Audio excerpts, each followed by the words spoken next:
But let's say now we wanted to change up a few things. Let's say now we wanted to get an animation that wasn't already in Unreal, and we wanted to take that animation and turn it into an actual game animation, like an emote, right? So what we would first do is we would open up Mixamo. We probably want to find an animation similar to what we see here. So I think actually this animation is going to be pretty decent. So what we'll go ahead and do, we want to use a simple skeleton also. As you can see, I'm using this skeleton here. The X and Y bots work fine too. The reason why, the less mesh and less built into the actual character model, the better the animation will transfer over. So you want to click on download. You want to leave the settings at 30 seconds, 30 frames per second, and you want to leave skin, and you want to leave keyframe reduction to none. We're going to go ahead and download this. Once that downloads, we're going to go ahead and go to Unreal.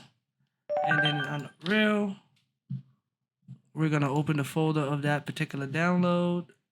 We're going to go to the content drawer. We're going to go back to that new folder that we looked at. And then we're going to just import this silly dance animation from Mixamo. We want to make sure that, once again, skeleton is none, skeletal mesh and import mesh is selected, animation selected, import all.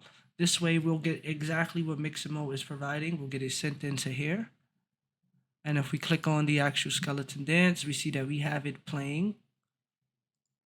We do have some errors coming up. That's because Mixamo skeletons don't have the same bone structure as the Unreal skeletons. But if we were to jump back to the last video where we set up the IK rig, we can fix that in a matter of seconds, which we're not going to do right now because we have a shortcut. Because Unreal 5.4 is so efficient now, there's a way to get this all set up in a way that's going to work perfectly. And one of those ways is just taking the animation and right-clicking it and going to retarget animations. Once we retarget the animations, we can go to the mesh that we're going to use, which right now we're going to use the mannequin mesh. And the reason why is because that one is already built into the actual third-person blueprint that we're going to be using.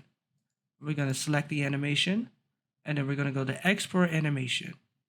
We also want to make sure to highlight auto generate retargeter and make sure it's checked. If that's not checked, then we won't get the right retargeting instructions going forward. While that's checked, everything will auto generate and be seamless. So let's export animations. We'll just keep using that new folder. And now if we look in here, we now have Manny the mannequin doing the silly dance.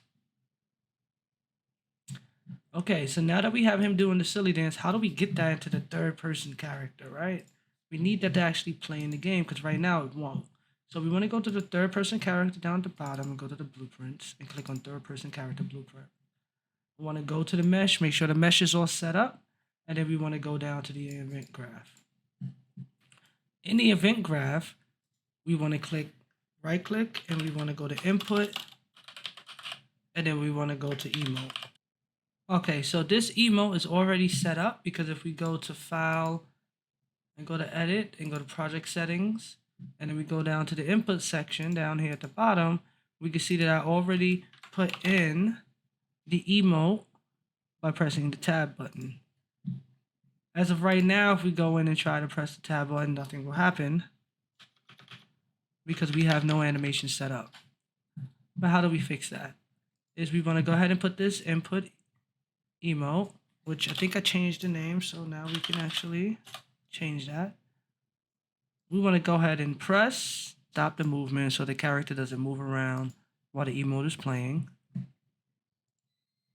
We also want to go back to that emote, and it's always going to be essential to take the emote that we created, right click, and go to create and create an anim montage.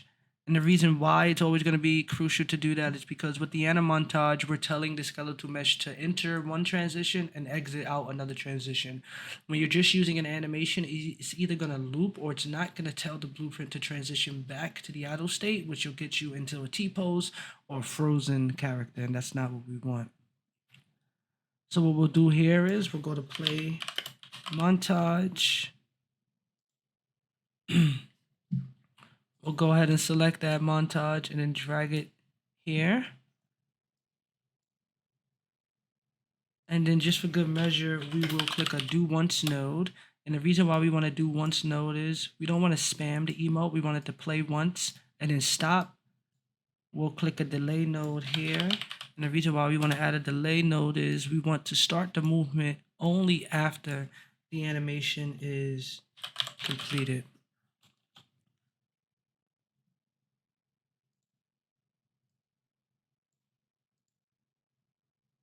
And then we can say that the character can walk again. As you can see, the character movement automatically attached. So it's assuming that it's the character that we're actually playing with that's going to be doing the emote.